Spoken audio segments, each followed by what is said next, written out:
Ooh, that's loud. Can you hear me, Ken? Oh, wait, you mean with headsets? Yeah. My ears are pretty loud. Are they loud? He's on number 1, please. If you'll take number 1 right there in front of you, TA. Take number 1, turn number 1 down. Good. Is that right there? You were all the way up. Nope, that's good right there. All right. So, everybody else put your headsets on, see what you think. So there I was on flight 754-6938-7625. Now, how do I say 49 from Hayhira, Georgia to Yazoo City, Mississippi. What's that from? Southern Jerry Air. Clower. No, That's no, what they'll Ray say, Stevens. Southern Air. But Southern Air. Yazoo City is Jerry Clower. Yes, but Deshaun Route was 1, Macomb, the Mississippi. one guy was Ray Stevens, and the Of course, title Ray of the Stevens, song, Ray Stevens, Squirrel Went Berserk, And in the the title- first self-righteous church. and the title of the song. The first self-righteous church. Yeah. That's right. That day You the need to hear that squirrel song. went I berserk. have. I've heard it. In the first self-righteous church of that sweet big little town of Pascagoula. Now, They what was Jerry Clower was Route 4 Route 4, Liberty, Mississippi. Liberty? Yeah. I don't know love why him. this thing ain't How do I working. His sound? Uncle Jesse and all of You his sound fine. kids. Ardell, Burnell, Raynell, W.L., Adele, Ma- Odell, Maudell. Udell, Marcel, Marcel. Claude, Hey, don't get started on Claude, Marcel. Eugene, and Clovis. Well, very good. Hey, that's pretty good. I like Very that. good. We didn't have a whole lot when I was a kid, but we had Jerry Clower. Knock him out, John. Won't be long now. Shoot this Shoot thing. this thing. Somebody shoot up in here amongst us, because one of us got to have some relief. That's my favorite. Hey, we saw him live when I was a kid at, Glad you didn't Rose see him Stadium. dead. That'd been bad. well, I've got all his greatest hit stuff. I just learned about him like a year ago. A friend of mine, Really? Nathan Moore, said, "You got to hear this guy's hilarious." Really? I told you that 3 years ago. Yeah, You no. just now getting around to it last year? Just now. It's gold. I love it. It's gold. Well, this is going to be one of them days. Well, Andy Griffith starts that deal about, and they call it football, when he's Oh, seen yeah, his that's first funny, ever too. football game. follows the crowd in. Yeah, the convicts arrive. I don't know that one They're now. pitching that cow chip. Yeah. Lord of mercy. I'm gonna put that. You through with this? Uh, I'm just gonna put it down yeah, here. yeah. I'm not going to eat it now. You know, Ken strategically is sitting by the sign that says, "Please drop Drop payment here." That's right. Well, he He's is. gonna take- but he's gonna that's take payments. because he's got me here to do all his work at Lazy Outfit. I mean, seriously. Like you heard about last week, right? Last week that idiot was working for Oofy's animal removement thing. Next thing you know, he's texting us talking about being trapped by a posse of rabid possums. He's cornered by him. Yeah, he was up a rain gutter. He was and it was terrible. And I explained to him, possums don't get rabies. He don't know that. He just city boy. He ain't got no sense. Yeah, Oofy abandoned that business pretty quickly after that episode, obviously. Yeah, I don't blame him. Talking about a lawsuit there. Yeah. And then he fell out, and that's why he's sitting over there by please place claim it here. Claim it. You know what I'm saying. If Moffat's not here when we start, which team do you want to discuss? All right, just FYI, y'all are on Facebook and YouTube, but we ain't on the air yet. We could do like one of the quick ones, like Will's Granceline, or You got the I David's- don't have anything on anybody. Okay. I'm sorry. I'm not a good help Labor on Day those threw points. me off. Really? I cannot Monday- believe David Barber came unprepared. Monday holidays are wonderful till you come back to work Tuesday. yeah, Mm-hmm. You know that's right. we could knock out Fruitvale and Will's Point, in Okay. before That's just rude. Okay. That's just rude. we got something on the rest of Yeah, them. at least Will's Point That's scored. rude. Oh, see, that's even more rude, David. Will's Point scored. What was the final on that? 49-14. Oh yeah, there it is. Great jumping G-horse fat. Yeah, I saw that 35-0 for in the first half and What was the Canton score at halftime? 35-30. 35-30. They were down 5. I thought they were up 5. They were ahead by a lot when I was first After- listening. we Canton was led- up like 20-9 nothing, or I think- 20-7, or No, we Into were the first quarter, we were up pretty big. Hey, it while was 14, 21-9 in the second quarter. Hey, while we talking real quick, let me ask y'all, what y'all think of them sandwiches? I mean, by the way, we are on air, so people may be listening. But don't, 3Ds. hold on, I want y'all to be honest now. Okay. Because 3 days probably ain't listening, so y'all be honest about how you really feel, and then we'll go on and talk about how the sandwiches I work. like them. I like 'em. No, I said seriously? I You like like the it? sandwich. What about you, T.A.? I liked them. Ethan? They were Never fan- mind, be quiet. You're a growing man. You'll eat anything. Joel? Fair. it was good. Really? The chicken, and I'll just say, a lot of times we get a chicken sandwich that's kind of pieced together. And dry? It wasn't dry, but usually it is a little tough. That Mm-hmm. that really was good. I mean, Yeah. That's good sandwich. You know, they got an artesian well over there. Yeah, we figured that out on the broadcast. That is funny right there. Yeah. The artisan well pizzas. That's right. I think we may be talking over. Shh. I got to be quiet. Y'all be real quiet.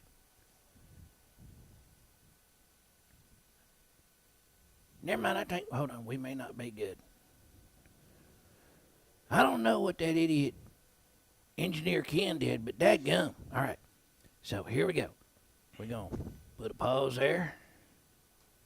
We're going to jump up in here.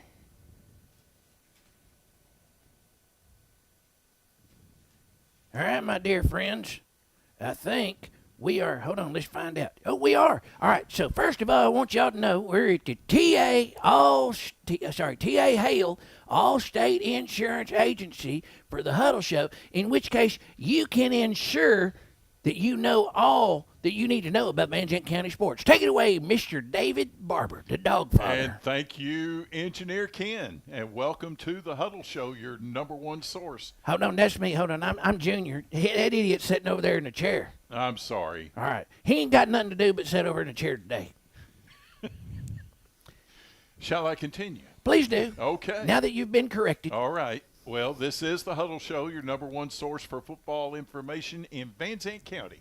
And I'm David Barber, Van Zandt News sports correspondent, joined by the counselor, Joel Elliott, T.A. Hale from the Buzz Brothers, Ethan Adams, our Canton Herald sports correspondent, and, of course, you've already heard from Engineer Ken and Junior. Well, you ain't heard from Engineer Ken yet, but that's me. Okay. I'm not going to give him a headset, so there you go. Okay. All All right. right. There you go. Sit down. Shut up, idiot. All right, go ahead. Later on in the show, we have a special guest that's going to join us, Van head football coach Jared Moffitt, after the Vandals' thrilling victory over the Chapel Hill Bulldogs Friday night, 23-17. But first of all, we're going to talk about some more of our Van Zandt County football teams. And, gentlemen, shall we talk about the Wills Point Tigers first of all? Yeah, let's go ahead and hit on them. Well, I know you're throwing it over to me, but again, with the holiday weekend, I haven't had a whole lot of opportunity to delve into that. And usually I cheat off your notes, David, just to be honest with you. I know that the night started off really fast in the wrong direction. I believe it was in the 40s at halftime. And then in the second half, I know Wills Point came back and obviously put some points on the board and had some offense. I don't know exactly if that is an indication of maybe they figured some things out, and hopefully Right. this next week will be better. This coming week, they will be playing Blue Ridge, and Blue Ridge last year, I believe it was actually not last year. This past 2 weeks, they are 0-2, having come off of a really tough, close loss to Collinsville, and then they lost the first week pretty handily to Boyd. But is Blue Ridge still a classification down, I believe? Yes, I believe they would be 2A, Yeah, if I'm not mistaken. I think they're definitely one division, if not two divisions below. And after they've come off a couple of losses, well, hopefully it'll be another home game at Kenotry Davis Field over there in Wills Point, and hopefully they can get some things turned around this week. Did Wills Point play Blue Ridge last year?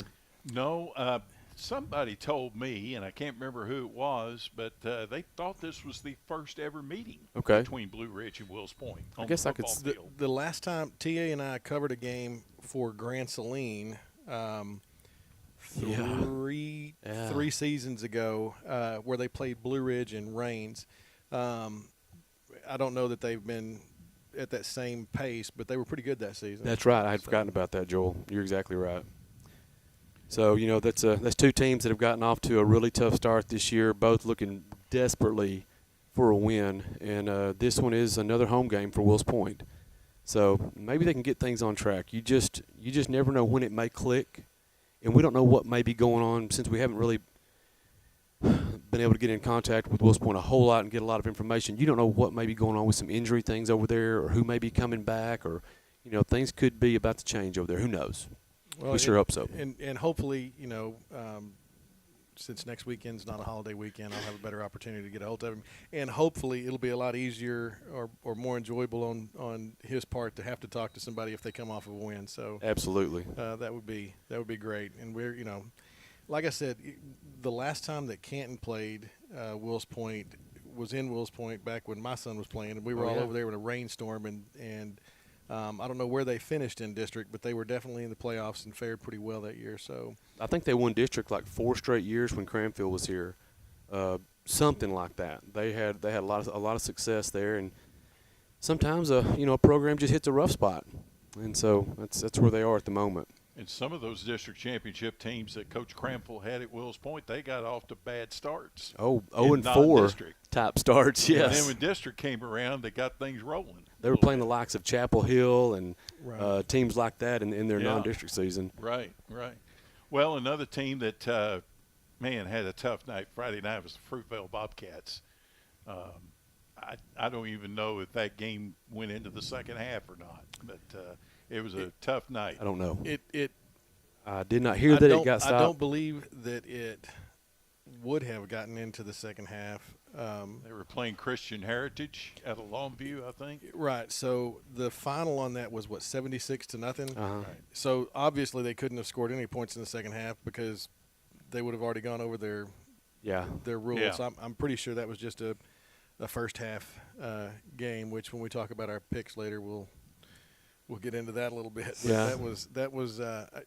That's a lot of points to score against air. Yeah. If there's not anybody out on the field, that's a lot of points to put on. So obviously, and if I remember right, is Longview Christian Heritage, is that a homeschool? I believe it is. I believe it is. Okay, so maybe they have a little more time during the day to work on football too, without the strict class schedule. But and they must have a pretty good program this year. If you score 76 points on someone, period, they've got something going on there. And third straight week, this Friday night, Fruitvale will be home, and they will be taking on Campbell. I think I was corrected last year. I thought they were the Camels. They're not. I think they're the Indians. I think you're right. But we wish Fruitvale the best. Hopefully they can get things turned around this week against Campbell. I wish they were the Camels. That'd be cool, though. Yeah. That'd be a better name than Indians. I agree. Well, is it time to take our first break? We do thank our sponsors, and we are awaiting the arrival of Vandal coach Jared Moffitt. In the meantime, let's thank some of our sponsors right now. We want to say thank you to Down Home Cafe. They're almost world famous. Daily breakfast and lunch specials. Breakfast available anytime. Located 400 West Highway 243 in Canton, 903-567-7601.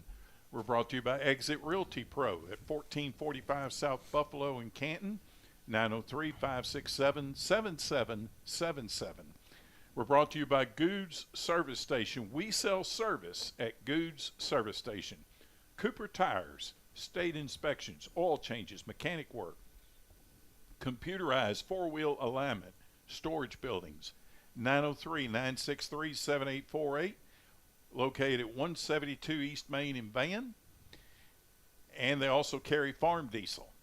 We're also brought to you by Dean Kubota, 2 locations, Wills Point and Forney. Wills Point 903-873-2451. Forney is 972-552-3151. We're brought to you by the Dwayne Wheeler Insurance Agency at 121 West Main in Van, 903-963-8887. Auto, home, life, business, farm and ranch. They also have a location in Quinlan at 9011 State Highway 34 South, 903-226-6000. I'm David Barber, Van Zant News sports correspondent, joined by the counselor Joel Elliott, T.A. Hale from the Buzz Brothers, Ethan Adams, our Canton Herald sports correspondent. At this time, we need to turn things over to Junior.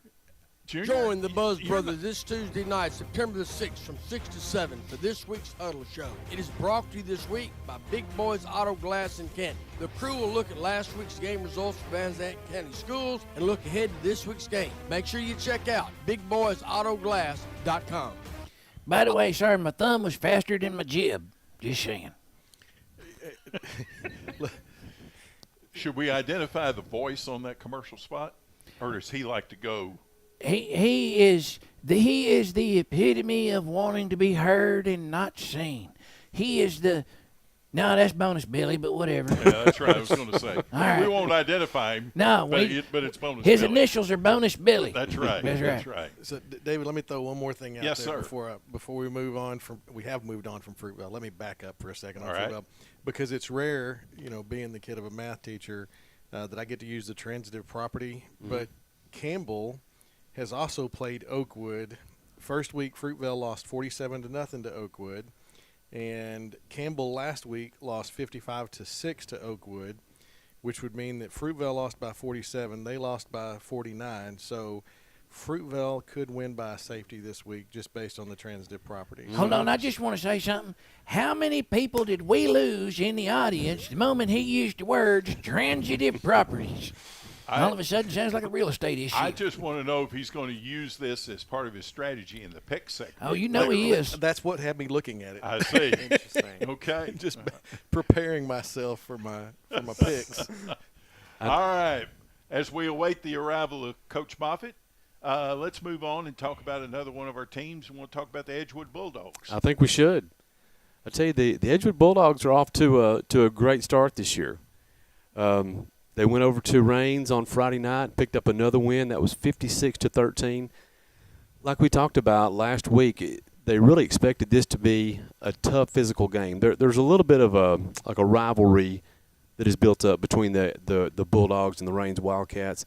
They're in the same district in the other sport, so there's some familiarity with the kids there. And Raines is well coached. Thought this would be a tougher test than even the previous week against Commerce. And again, guys, that Edgewood O-line went over there and just dominated, from what I understand. They went over there, they established the run. I'll go through some stats there. And they really just kind of controlled things all night long. Had 377 yards rushing. And when you can go in there and get the rush established, everything else just opens up. Everything else gets a lot easier. And so the Bulldogs on offense have been really strong this year. Scoring over 40 in the first game, over 50 in the second game. And honestly, from what I hear, they could have scored 80 points if they wanted to. That's what it sounds like. The Edgewood defense has been something, too. I mentioned this off-air to y'all. They've allowed, or the Edgewood as a team has given up 4 touchdowns this year through 2 games. But 2 of those were non-offensive touchdowns, a kickoff return for a touchdown and then a defensive touchdown. The other one was just a long touchdown pass that was given up when the game was long decided. So really, one meaningful touchdown is all the Bulldogs' defense has given up through 2 full games. I ask our Edgewood correspondents over there, and that's Eric James and Paul Cates. Big thank you to those guys. They help me out with information every week. And I said, this Edgewood team may be a little bit better than people thought. And they feel like this Edgewood team could be a dark horse candidate in that district. They were, I believe, picked to finish 4th in that district by Dave Campbell magazine. But if this is any indication of what they can do, anything's possible. And I made a note here. You get a solid O-line plus a run game plus a really stingy defense. That's a recipe for success. Those 3 phases of the game or components of your team, if those are solid, man, you can go a long way in the playoffs. And you can look back at, and I even think back over the years, there's lots of teams that start off with question marks at skill position. But if you have a good line, a good base, you'll find. I mean, somebody will show up that you didn't expect to, and it sounds like that was kind of your concern a couple of weeks ago. You had the answers to the where the foundation was going to be, but you just didn't know who was going to be carrying the mail. Right. And apparently they're figuring it out and doing so in a big way against I Reigns. think that's a great point. If you get a solid offensive line, those other spots can be filled in. They got the move in from Wills Point, Tim Carroll. He had another good week running the ball. But man, the guy that makes that offense go is Hayden Wilcoxon. He's been a beast.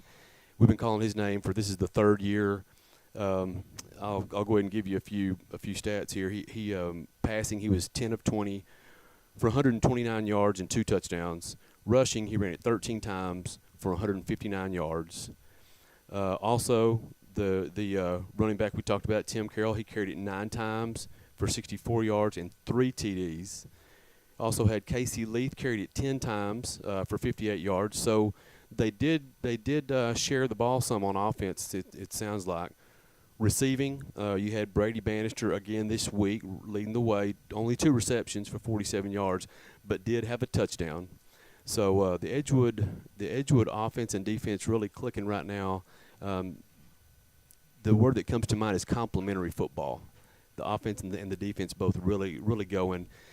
Another thing that stood out, I was talking to Eric and Paul, and they said this team is easy to pull for. It's a really good senior class that gives a lot of leadership, and they're that type of team that they're fun to watch and easy to pull for.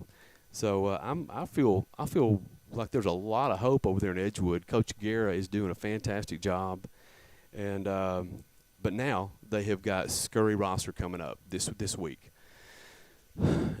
These two teams have formed a little bit of a rivalry, you might say. They've been in the same district for the last 3 or 4 years, so they've really they've matched up a lot lately. Last year, Edgewood went there and won that one 50-36.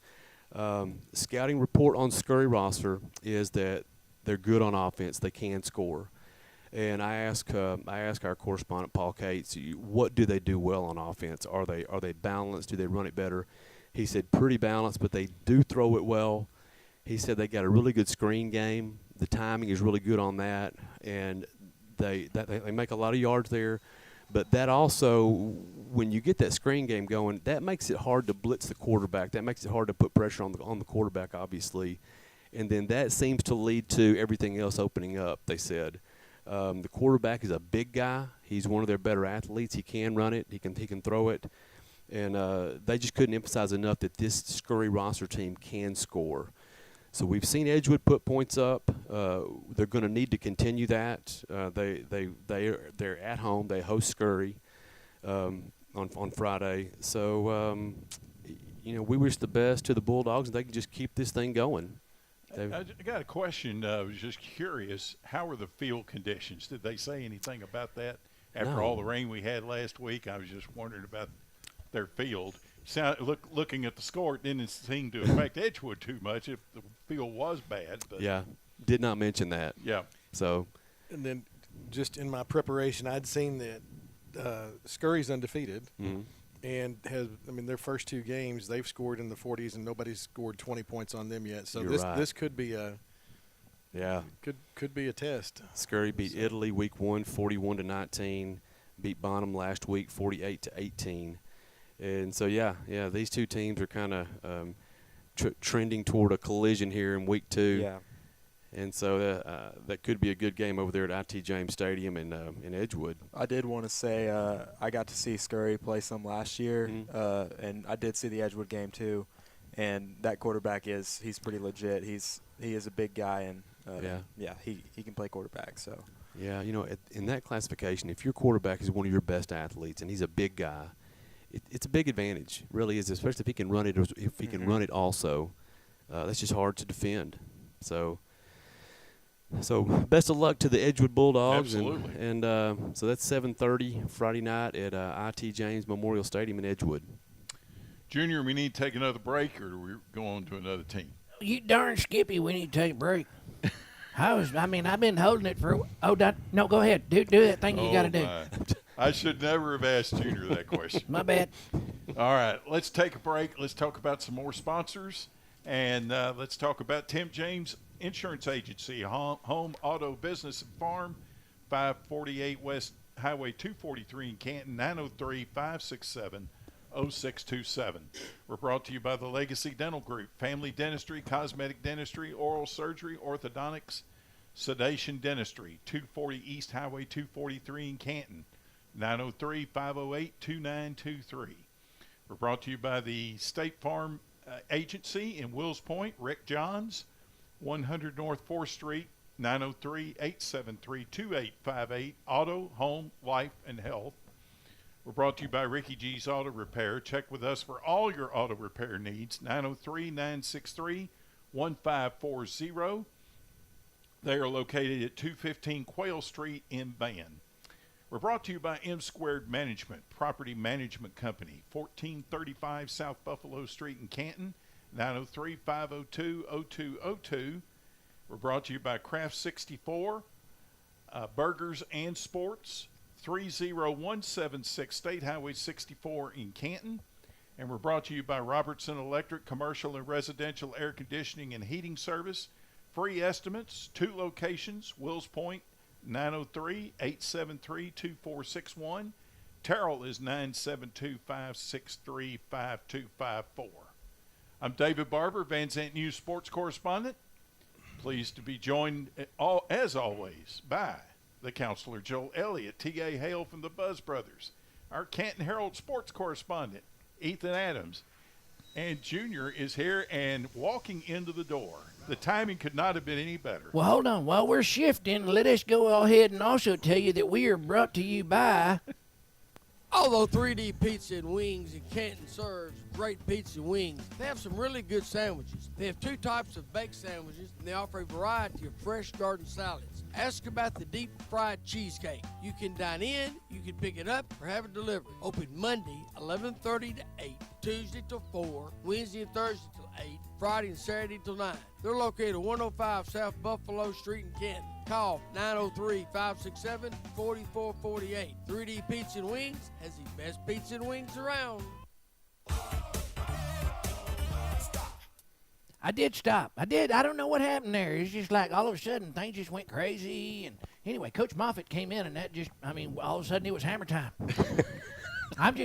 Whatever. All right. I got excited too. I know, right? David started getting down. Well, he was dancing we're all in the chair. standing up. He walks in, we're supposed to stand up. That's right.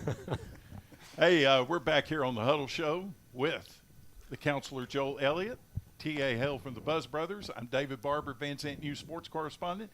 Ethan Adams, Canton Herald sports correspondent, is with us, as well as Junior, filling in tonight for Engineer Ken. That's right. That's right. We are pleased to be joined by Van head football coach Jared Moffitt, coming off a exciting win over the Chapel Hill Bulldogs. Coach, thank you for being here. Yeah, glad to be here, guys. Appreciate it.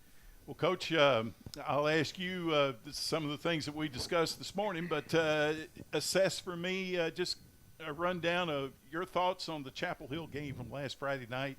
Big victory for your football team. No doubt. That was a great win for us. Obviously, Chapel Hill is a very talented football team.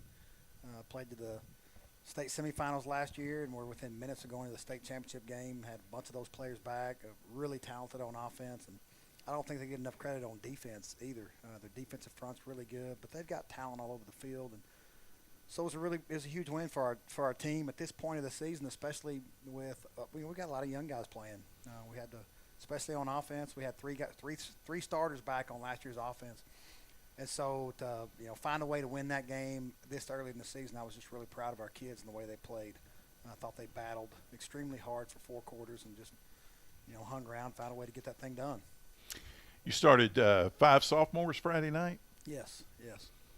Talk about those sophomores and how they performed, not only in the Chapel Hill game, but the first game against Pine Tree as well.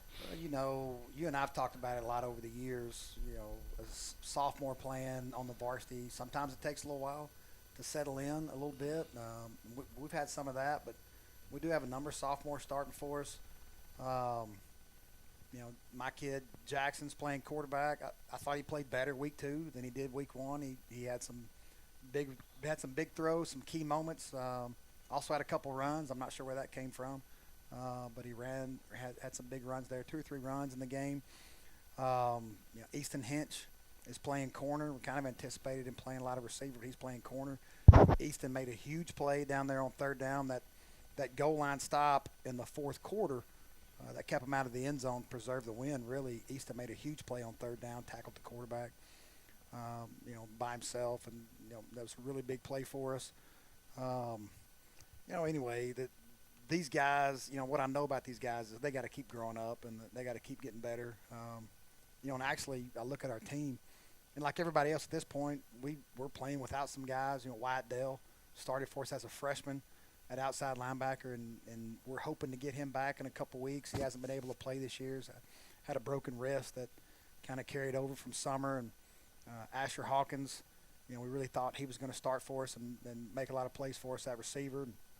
So we're kind of playing without those 2 guys. And I guess Caden Rowe, the other night, Caden Rowe had 3 big catches as sophomore receiver, none bigger than a touchdown on the sideline. So anyway, those sophomores are doing well for us, and we're going to need to we need them to keep getting better for us to get to where we need to be as a football team.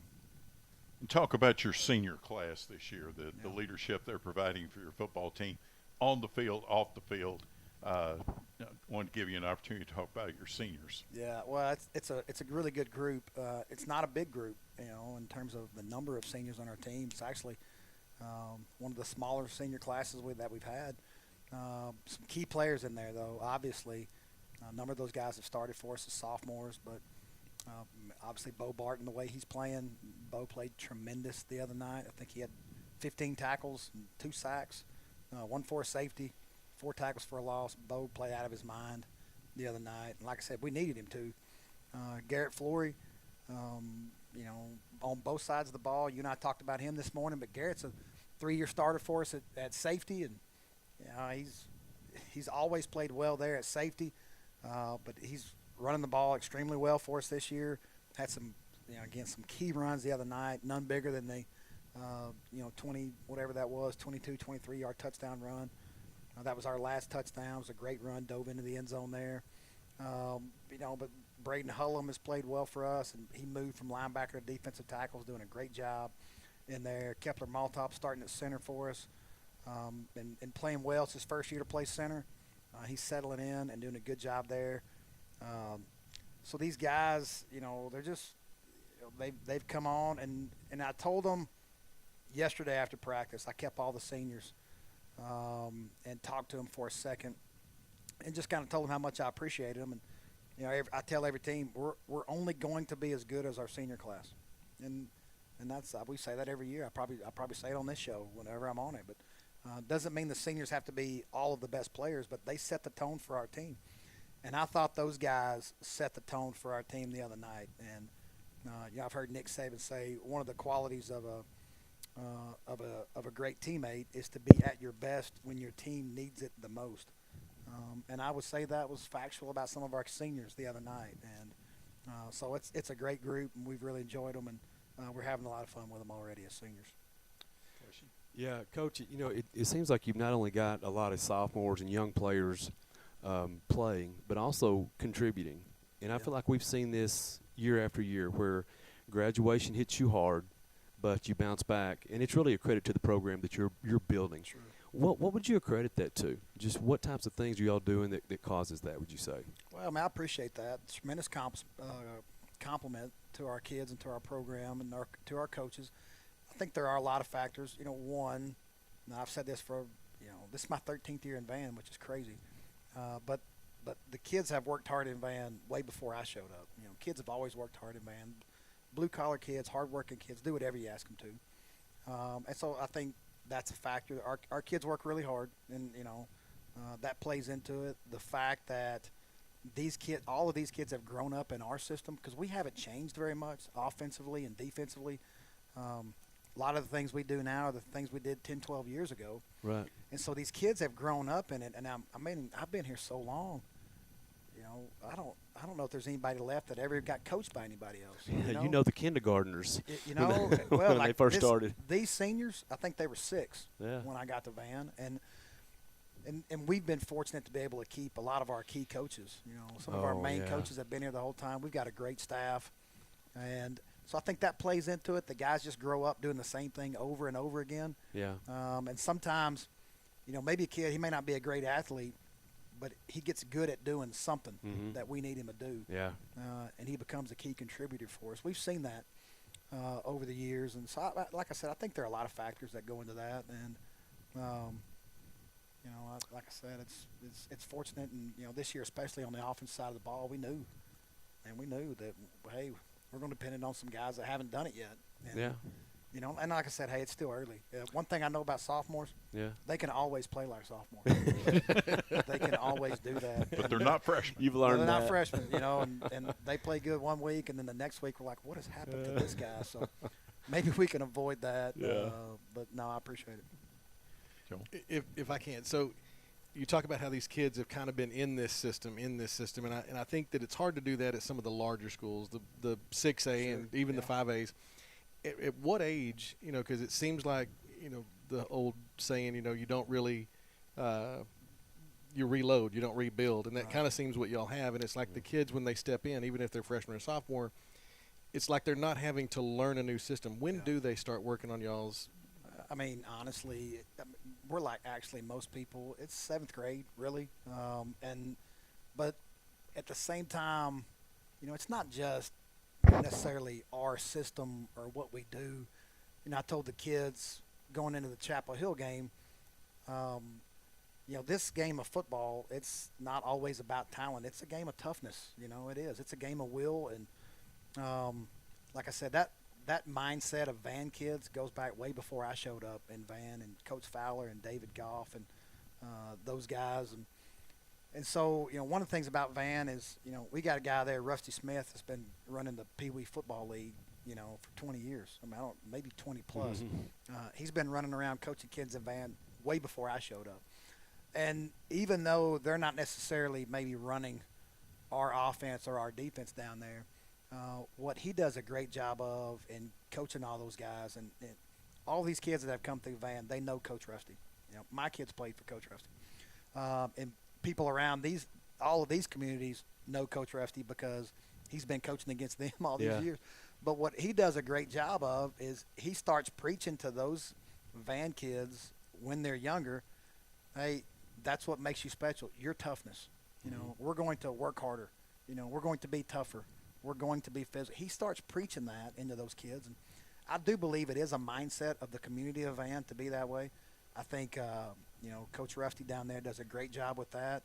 And then we try to build on that. And so in the 7th grade, you know, we're not any different than anybody else. We're not running our offense with the 2nd graders or something like that. But when they get up there, there can be – what's been fortunate for us is there's been consistency from the 7th grade to when they graduate on both sides of the ball. And that's where I was – you know, I've seen kids – you know, I can think of Jaron Walker off the top of my head. Jaron Walker played cornerback for us.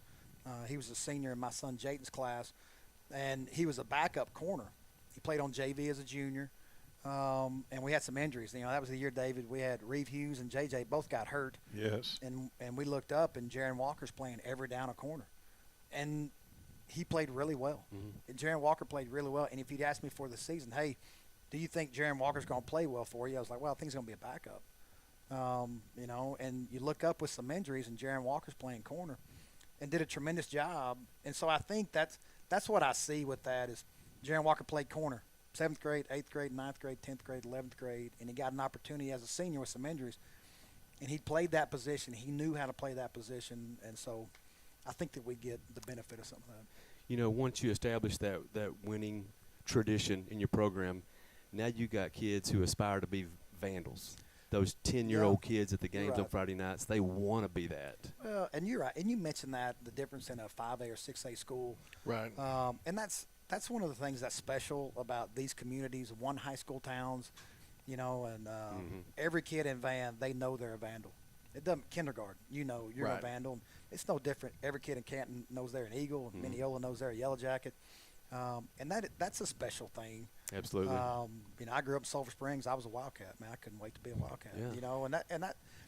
That's different in the big schools. I coached in Denton Ryan for 9 years, and I remember talking to a group of elementary school kids. They would all eventually go to Ryan, and we were talking about coming to the football camp that summer, and I took some players over there, and we talked to them and all, and then they asked some questions, and one kid said, "So are y'all from the Cowboys, like the Dallas Cowboys?" Like, no, we're the Denton Ryan Raiders. We're the high school. You're going to school at Denton, Yeah, so did they play for the Longhorns? No, not the and they just didn't have any idea yet. Right. And they're third, fourth, fifth, they didn't have any idea. You don't have that in these small towns. And so that's obviously a special thing. And you've mentioned your older son who's, I guess, graduated now, and you've got one that's playing now. I guess you've kind of had the benefit of, like it or not, you're going to go see your kids play. So you've been involved with this since they were little twice now, or at least for these last 8 years. Yeah, there's I guess for the last 5 years, one of my kids has been playing. The older one played quarterback for us a couple of years, and the last 2 years I had one play defensive end. That one graduates. I look up, and Jackson's playing quarterback, and Austin's, his twin brother, he'll be playing for us too. It's I'm gonna have a run here, I guess, David. That's right. 7 years of a Moffitt kid playing, which I think he might. That's sometimes really good, and sometimes maybe not. There's the other side of it. I was going to ask, maybe not. What's it like having two boys at a time in the program? Like I said, it's double the fun or double the opposite, I guess. No, I tell you, I've had a great time coaching my kids. I'm so fortunate because, we spend so much time with other people's kids during the season. And I've said to the kids a lot, I'm going to spend more time with you than your parents during football season. I'm going to see you more than they are. We're just around each other so much. And, so to be able to do that with your own kid, to be on the practice field, I miss the older ones so much. When they graduated, went on, I was like, well, this isn't any fun. They're gone. They're not on the field with me anymore. Yeah. Luckily, I've still got two coming through. But I'm going to tell you right now, when these two clowns graduate and Austin and Jackson are gone, I'm not going to do it practice. I'm not going to have a kid there. So it's been fun. And as I'm telling those stories, I'm thinking about Friday night at Chapel Hill. We had a couple drives there in the second quarter where Jackson struggled. And I think he might tell you it wasn't a great moment. It wasn't as fun then for your dad to be the quarterback coach. As it was maybe at the end of the game when he played well, made some plays. But it goes both ways. But I've had a ton of fun with it. So, and people will ask them this from now on: is it dad or is it coach? Well, here's the deal. I started that with my oldest one, and I told Jayden, I said, look, man, I'm going to be your dad for the rest of your life. I am always your dad. I will not always be your coach, but I will always be your dad. And that's kind of how, I think we always approached it. And like I said, I had to coach him. It was so much different with Mason because he played defense. I barely watched Mason practice. I'd have to go down there and hang out with him some. He didn't play my side of the ball. He definitely didn't play my position, so it was different than one of them playing quarterback like Jayden and Jackson both have. But, yeah, hey, man, I'm always your dad. Well, when they talk to you on the field, do they yell dad or do they yell? Yeah. It's funny. My dad was one of my coaches in Sulphur Springs. He wasn't the head coach, but I got to play for him. And that's all I said. I'm like, well, you're dad. I'm not going to call you coach or dad. I know you're also the coach, but hey, you're dad to me. So I guess it's always been that way with my kids as well. And the other kids just accept that. That's just how it is. Yeah, it's just part of it. Yeah. I want to give you a chance to comment on this Friday night, homecoming against Lindale. Yeah. What are your thoughts about that matchup? Well, first of all, if you're in the area and you've got nothing to do, you might want to come watch the game. If you're looking for something to do Friday night, that's a good place to go. It's my 13th game against Lindale. 13. Episodes with those guys, and one thing I know about them and us, it's usually a pretty good football game. It's gone. It's been back and forth, and there've been some great games in there. Last year was a great football game. Lindale was up on us. Like you mentioned, they were up 10 in the fourth quarter, and some things went our way. Our kids battled back, and Jackson Rainey threw that touchdown pass to Caden Mitchell. With around a minute left to go in the game after some big plays, and so this game has been exciting. Obviously, it's competitive and it's emotional. We're 15 miles apart, and It's similar with Canton. We play those guys, but you never know what's going to happen in this game. And I saw that Tyler Legacy and Tyler High School, they went to 3 or 4 overtimes the other night, and it's the nature of those two teams playing each other. Sure. We've kind of developed that with Lindale. I'm really impressed with Coach Cochran and his staff. They've done a great job over there, what they've been able to accomplish, and the program, the direction it's headed, and the consistency they've found in their program over the last 4 and 5 years. I think they've done a really good job. And they're huge up front on the offensive line. They can run the ball really well. Change their defense up on us.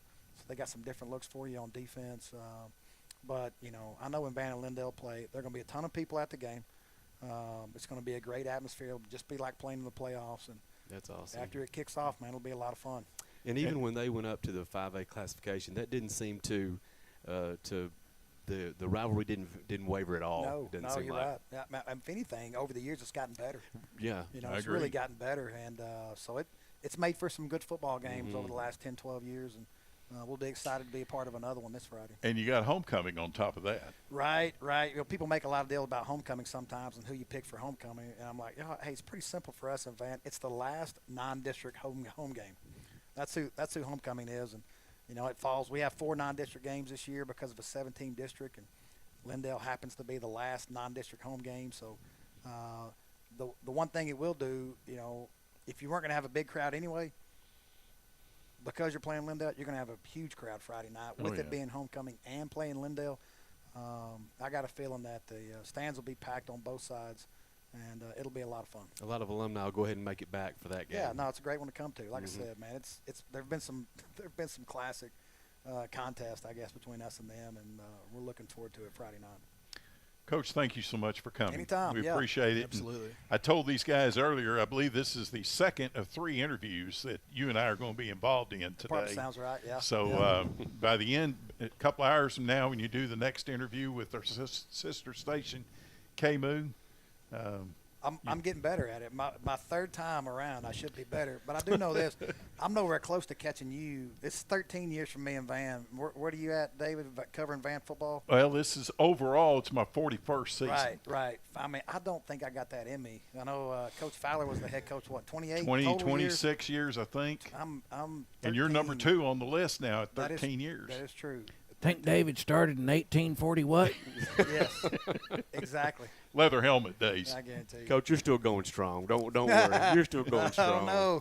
I don't know. Age is creeping up on me, fellas. All right. Well, I just want to say to everybody out there, y'all did a really good job of getting him to talk. I mean, he was just tight-lipped in this whole thing when it started. And I didn't think He's one of our favorite guests. I didn't think we was going to get a word out of him edgewise. I could say a lot of things about Coach Moffitt. Tight-lipped wouldn't be one of them. I was trying to compliment the man, and here we go. You're just chopping me off at the ankles. There ain't no doubt. All right. Well, I'll talk to you probably in another hour or Yes, two. sir. Yes, sir. Thanks for coming, Appreciate it, Coach. fellas. Thanks a lot. Truly appreciate it. Thank you. Thanks, Coach. All right. All right. I guess we need to move on to another commercial break, Junior. But of course. So, Oh, hey, wait, just chiming in real quick. Yeah. There's a couple of things. Earlier in the broadcast, Mark Dupree chimed in and said, "Hello, gang," on Facebook.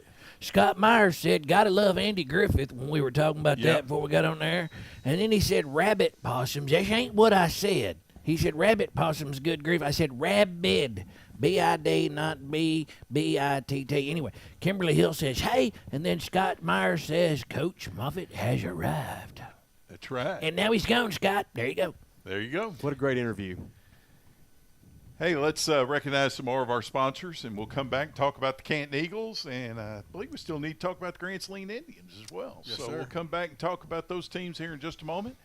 But we want to say thank you to Mill Creek Dental, making East Texas smile. Dr. Ann A. Duddle, 903-567-2207, located at 104 Burnett Trail in Canton. We're brought to you by Legacy Ag Credit. Financing your legacy, rural land, country homes, operating capital, farms and ranches, livestock and equipment, 903-567-2251. We're brought to you by Taylor Automotive at 27928 Highway 64 in Canton, 903-567-3948. We're brought to you by Wills Point Ford. What matters to you matters to us. 618 Houston Street, Wills Point, 903-873-2511.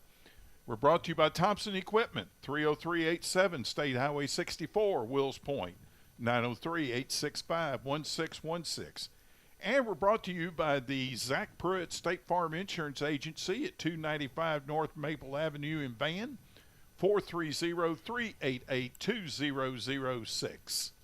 I'm David Barber, Van Zant News sports correspondent, joined by Ethan Adams, our Canton Herald sports correspondent, T.A. Hale from the Buzz Brothers. The counselor, Joel Elliott Jr., is filling in for the engineer, Ken, tonight, and he's got an announcement. That's right. We're also brought to you by these fellas right here. Go by and see them. At Big Boy Auto Glass, you get quality service at an affordable price. Family owned and operated, they repair auto glass. They do windshield replacement and they do rock chips. They do free estimates and they offer a warranty to avoid leaks and noise resistance for life. You can trust them. Serving all of Canton and Cedar Creek Lake. Big Boys Auto Glass works around your schedule, time, and location. Check out BigBoysAutoGlass.com. Call 903-288-2620. Open Monday through Friday, 8 to 5, Saturday, 8 to noon. Big Boy Auto Glass, we'll fix you up in a jiffy. You know that's right. Go ahead. All right, thank you, Junior. Let's move on and talk about, gentlemen, do we go Canton or Grand Saline right now? You'll go Canton? Let's go the Canton Eagles. Okay. Well, the Canton Eagles, I guess you might say it was a little bit of a letdown on Friday night after a big win, week 1 in Mineola. But, you know, I say that at the same time there were a lot of positives that we saw on Friday night. Final score was 62-37 against the Winsboro Red Raiders, not That's just right. the Raiders. Right. And I got to give credit where credit's due. Winsboro is a good football team. They are good on both sides of the ball. On offense, they can hurt you in multiple ways. And if they stay healthy, they're going to be hard to deal with in the playoffs. You know, I say that to just kind of let people know the final score there, the 62-37. That's not really representative of of how competitive the game was. Exactly. For 3 quarters, you had a good contest there. At halftime, it was 35-30. Canton trailed, and then in the third quarter, both teams held each other. I think Canton had 4 or 5 straight stops between late in the second quarter and then through the midway of the third quarter. This sounds cliche, but Canton, as a young team, as we've talked about, they did the things you can't do against a good team and get by with it. They had penalties. They had 16 penalties, and they had 2 turnovers. And the 2 turnovers that they had, they were like turnovers of the highest order, if you will. So, you know, there are some turnovers, and then there are really bad ones. So we had one where the ball was snapped over the quarterback's head, ends up going out of the back of the end zone, and turns into a safety. And then, of course, we kick it back to Winsboro, and subsequently turns into a 7-point. It was worse than a pick six because it turns into a total of 10 points or 9 points without us even touching the ball. And then not long after that, we fumble the ball inside our 15-yard line. You know, your defense has just come off the field. We turn it over inside the 15. They got to get right back out there, and Winsboro punches it in. And, you know, that was like a 16-point swing in 5 or 6 minutes. And that kind of tipped the scales, and the game got away from Canton at that point. But there were a lot of good things mixed in there. If you were watching closely, like we said, this young Canton team, I said Winsboro was really good on defense. They really pressured the quarterback well. They blitzed from everywhere, and Nathan Parker was on the run all night long. And, you know, asking a sophomore to negotiate all that, still make some good decisions and so forth, that's a lot to ask. You know, in spite of that, he made some really good throws.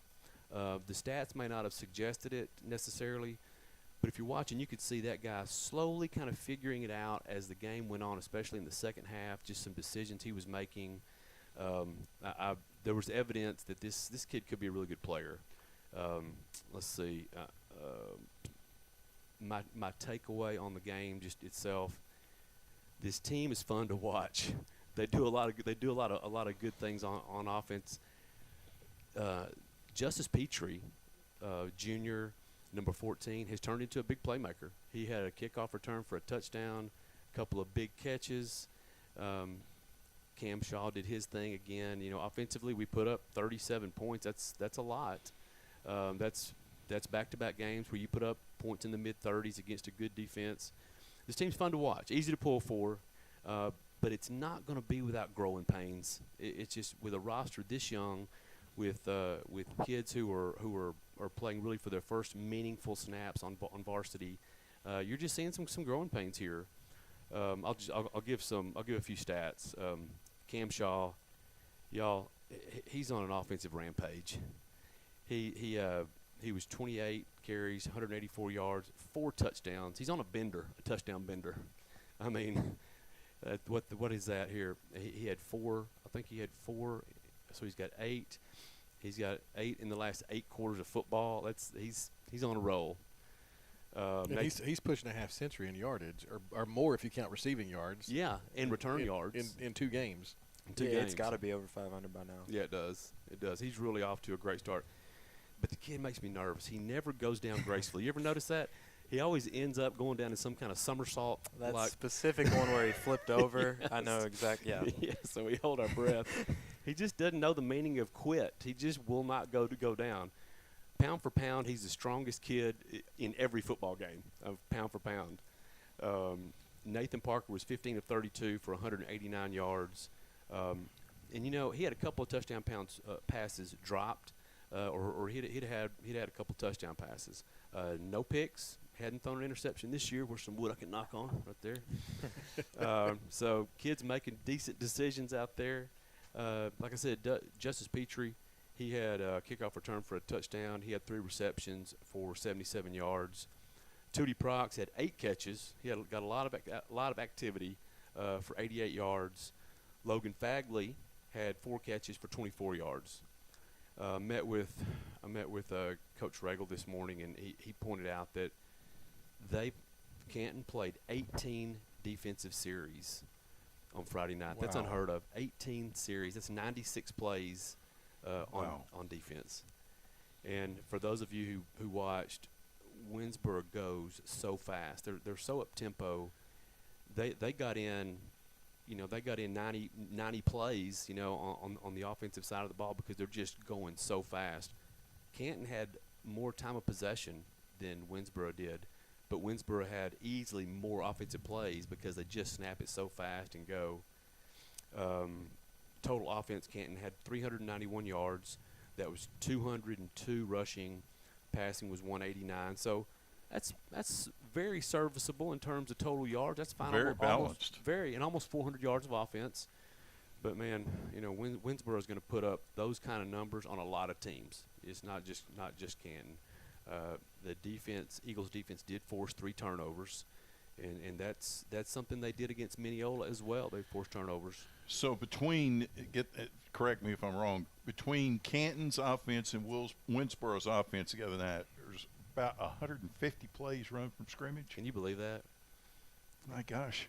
Ethan, were you on the sideline? I sure was. Boy, I tell you what, it's a good thing that you're young and strong and can deal with that. 1,000 yards of offense, basically, combined. Yeah, is what that was. Our statistician, Tanya Durham, she's the best. She could barely keep up. It was going so fast. I mean, she was really having to hustle to keep up. But, you know, all in all, guys, I can say this. Coaches will never say this, but because they're not about moral victories, I understand that. But this is a fun team to watch, and you can see some bright spots in there, and you can see some good things coming. Mm-hmm. Yeah. Coach Regal he's building something here. And when you turn a culture around, that doesn't happen overnight. And so, but I can see some signs of it. And we're fortunate to have that man at the helm of this program, and I truly believe that.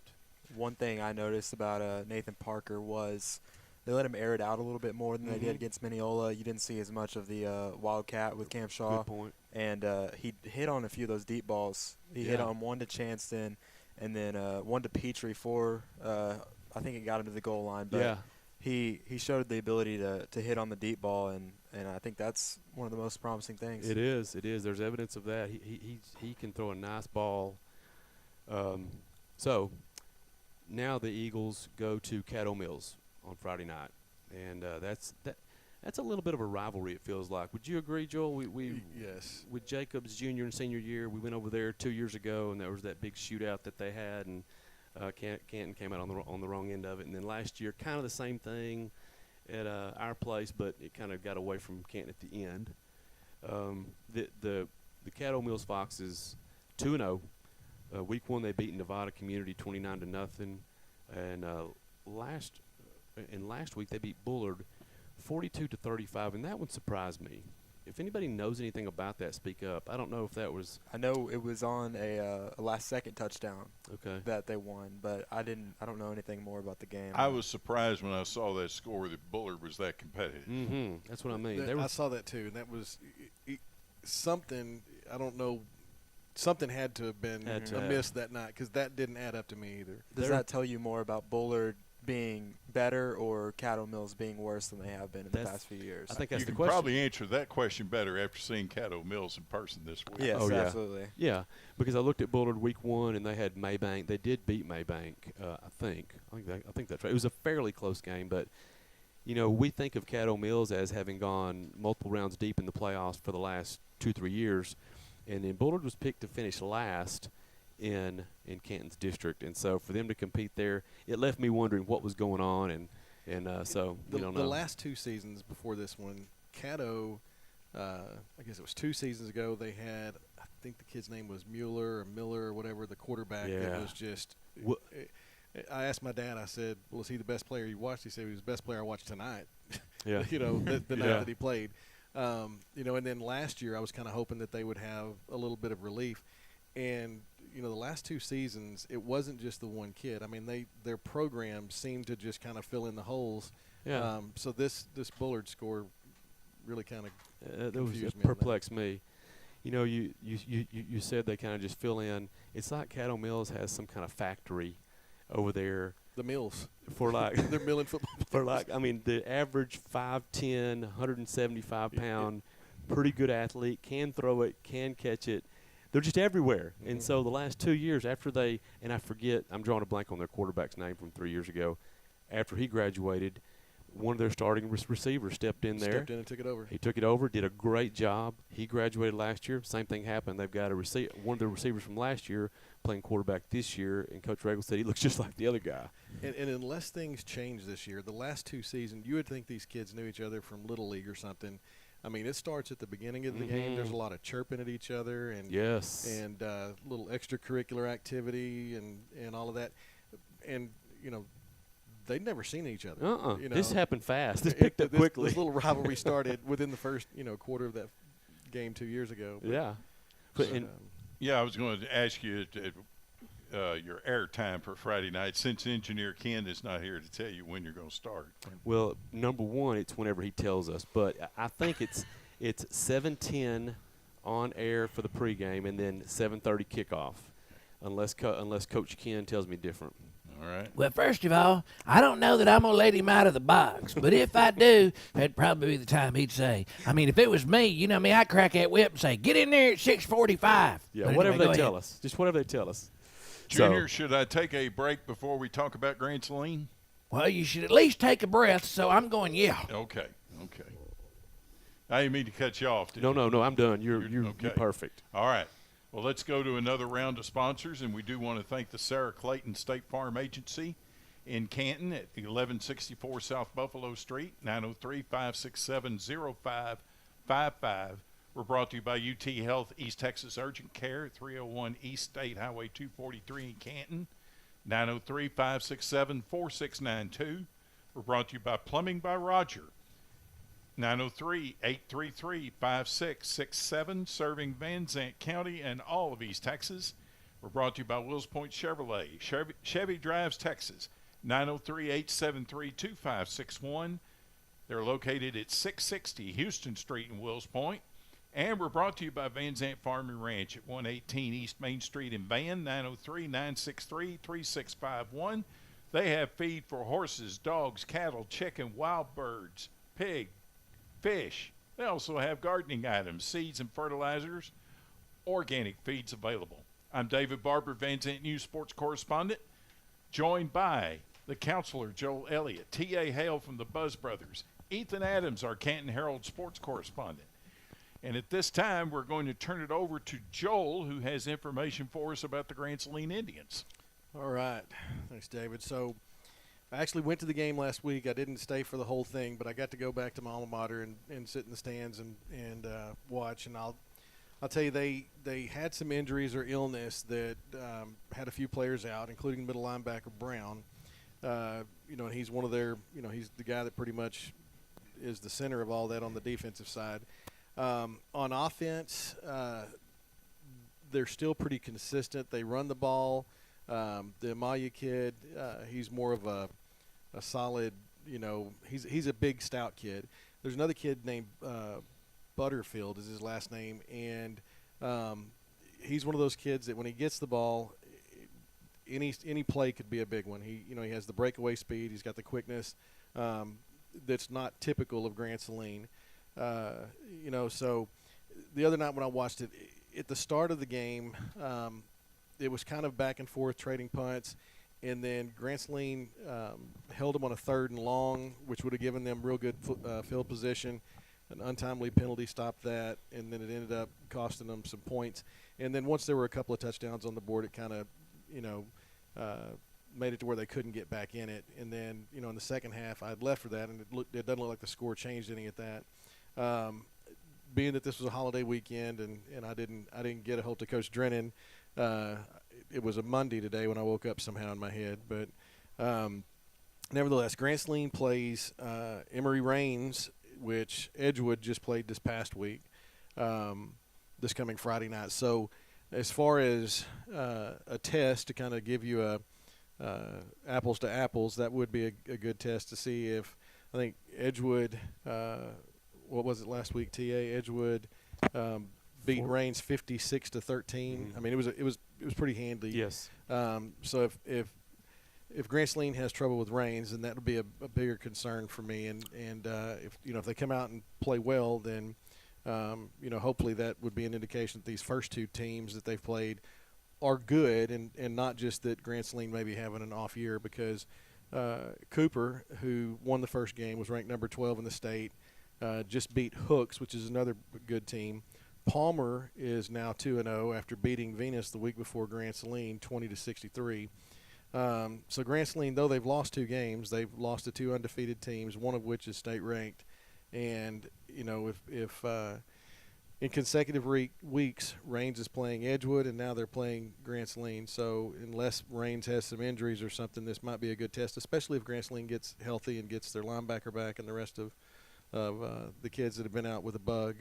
Maybe we can see a better outcome for the Indians and get this thing going the direction it needs to be going. Now, the game this week is in Emory. Is that correct? I believe it is. They're. It was a home game last week. They're over in Rains, which is still just right down the road, so it's not a terrible distance away. So they will be in Emory Rains Friday night at 7:30. The Indians need to get on track, and this is the week that they can do it. And good opportunity. Hopefully, especially after seeing how Edgewood handled that last week, if they get the confidence going in.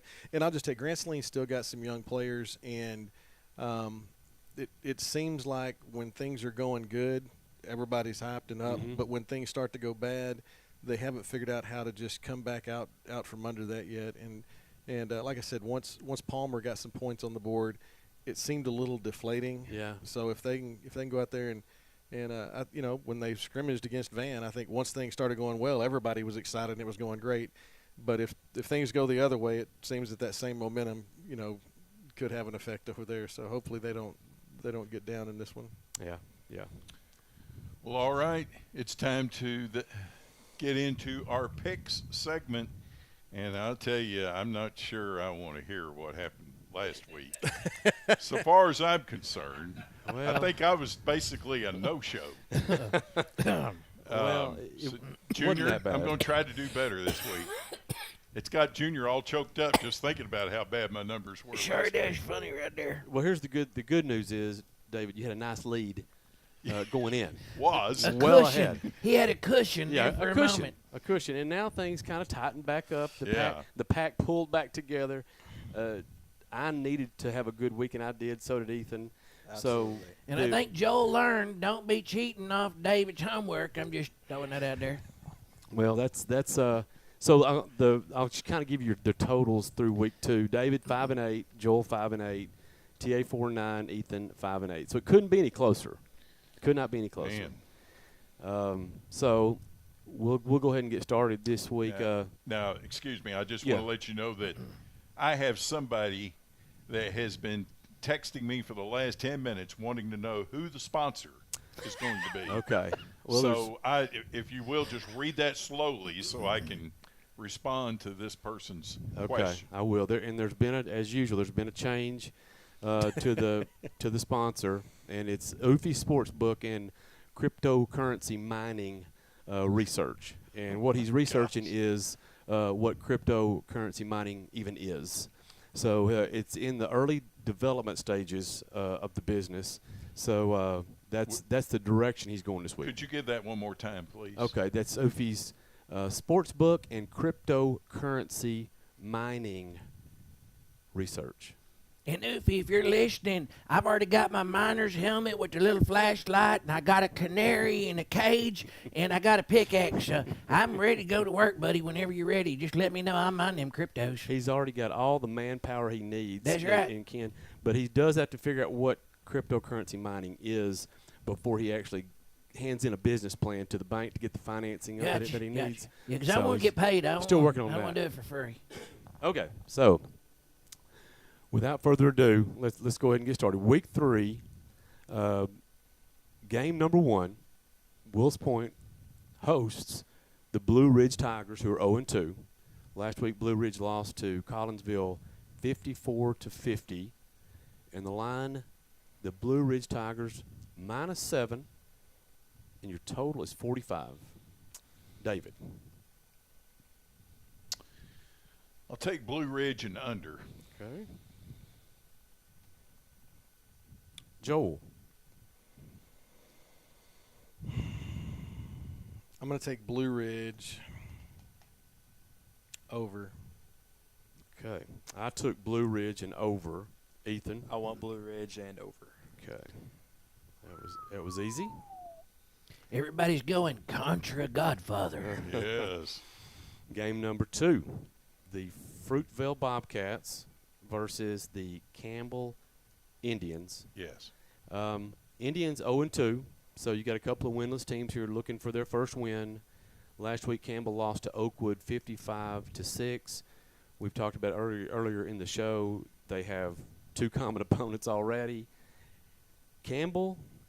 Now this is at Fruitvale. Campbell -10. Total is 55. I'll go Campbell and over. Okay, Campbell and over. Counselor. It's okay. I won't hold it against you if you go with him. I'm taking the over, but I don't think Campbell is that much better, so I'm going to go ahead and go with Fruitvale and the over. Okay, Fruitvale over. I went Campbell over. Yeah, Easy E? I want the same as you. I want Campbell and over. All right. David, you did the same thing, right? Campbell over? Yeah.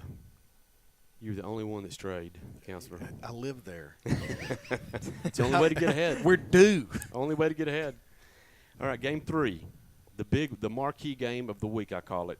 You got the Van Vandals hosting the Lindale Eagles for homecoming. Van -7, total is 58.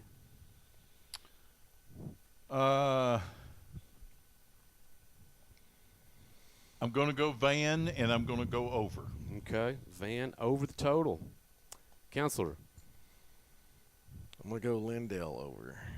Okay, Lindale over. I went Van under. Easy E. I think I'm going to keep betting against Van, so I want Lindale, and I'll take the over. Okay, Lindale over. That's a pretty good assortment of picks there. Game 4 Edgewood Bulldogs host the Scurry Rosser Wildcats. Scurry is 2-0. Last week they beat Bonham 48-18. This should be a good game at IT James Memorial Stadium in Edgewood. Edgewood -3. Total is 50. So you gave them the 3 points because it's a home field. That's right. That's right. That's what most. It's an even. Right. It's an even, but they're home. Yeah. So. Well, I'm going to take Edgewood and over. Edgewood over. And we're looking at 53 points. 50 points. 50 points. I'm going to go Edgewood over. Okay. Who'd you go with, David? Edgewood over. I also took Edgewood over. Easy E. I think the over hits for sure. I'll go Edgewood. Okay. Game 5, Greenslane Indians at the Rains Wildcats. Both these teams are 0-2. Last week, as we said, Rains lost to Edgewood 56-13. Greenslane -3.5. Total is 39. Greenslane's going to break out this week. I'm taking Greenslane and over, and I think it's going to be one-sided. I like that. Counselor. Can't argue with that. Okay. Greenslane over. Yes. I also took Greenslane over. Chalk it up. I want the same. All right. I hope that does happen. And then game number 6, you got your Canton Eagles at Caddo Mills, the Foxes. Last week, as we said, the Foxes barely escaped Bullard 42-35. This one is a pick'em, no line. Your total is 57. Canton's going to win the game, and it'll be over 57. Okay. Canton over. Canton over. Counselor. Same thing. Okay. I also took Canton over. Easy. Let's do the same. Okay. Well, Great minds think alike. The last 3 sets of games were all the same picks. So, And the first one, no. no, you David's got under on the. On the first one, you took Fruitvale. No, I'm talking about the Wills Point Blue Ridge. Oh yeah. David picked the under. That's the only That's difference. true. That's true. Yeah. Okay. David's trying to catch up. He's strategically picking that You got to sometimes. point spread. Hey, there. a blind hog can find an acorn every now and then. Every now and then. Every once in a while. All right. That's it, fellas. Good luck. Hey, let's mention that on our sister station, KMU, right now, even as we're speaking, the Locker Room Show, which normally is a Monday night program, but due to the Labor Day holiday, it's broadcasting tonight from 7 to 9. And guess where I'm heading when we sign off here? I'm heading to Mineola so I can do another interview with Coach Moffitt. The Godfather never stops working. That's right. Never. That's See, right. I really thought he was going to run over to 3 days and get another sandwich and stuff, but I never would have picked that he was going to KMU. Well, they serve food there too, you know. All right, I like it. Yeah. Hey, let's mention that KMU Friday night is going to be carrying the Lindale Van game at Van Memorial Stadium, 7:30 kickoff, and after the game is Friday Night Live. And I just have to mention that Van won the Spirit Award on KMU last Friday night. Okay. Good job, Vandals. And so big night at Van Memorial Stadium coming up, as well as Canton traveling to Caddo Mills. Edgewood at home against Scurry Rosser. Greenslane going to Rains. Wills Point home against Blue Ridge. Fruitvale at home against Campbell. Did I take care of everybody there? And, hey, shout out, happy birthday today to our buddy at KMU, the roving reporter, Scott Myers. Hey, Scott. Today is his birthday. Happy birthday, He's Scott. like, what, Happy 23, birthday, right? buddy. I'll say this, he's younger than I am. Well, Methuselah's younger than you, so I'm not really sure how that applies. I mean, that's a big range. Junior, I wish I could say thank you for filling in tonight, but after that remark, I may get booted from the show next week, so y'all may get that feller. hey, Engineer Ken back. do I need to do a tease for next week about the fact that we have a major announcement There is a huge that will be made on this program and as a matter of fact, next Tuesday night? it's called Huge. It's a huge announcement. Go ahead. Huge announcement. The Queen Bee, Luann Everett, is going to come by the show next Tuesday night, and she and I have an announcement to make concerning an event coming up revolving around the outcome of the Van Canton game on September 30th. And they're both already married, so it's not like they're getting That's married. right. I'm just Our throwing that out spouses there. know what's going on. That's right. Our spouses. I just want to make Well, sure everybody's even, clear. that's even scarier. That means it had to have approval of spouses. That's right. Yes. So hang in there. We'll fill you in next Tuesday night on that. Any other business, Junior? Well, I need to let everybody know that tonight's food was brought to you gloriously by... Although 3D Pizza and Wings in Canton serves great pizza and wings, they have some really good sandwiches. They have 2 types of baked sandwiches, and they offer a variety of fresh garden salads. Ask about the deep fried cheesecake. You can dine in, you can pick it up, or have it delivered. Open Monday, 11:30 to 8, Tuesday till 4, Wednesday and Thursday till 8, Friday and Saturday till 9. They're located at 105 South Buffalo Street in Canton. Call 903-567-4448. 3D Pizza and Wings has the best pizza and wings around. And they were really good. We hammer timing again. Hammer time. But just so you know, while we were hammer timing, tonight's show is brought to you by...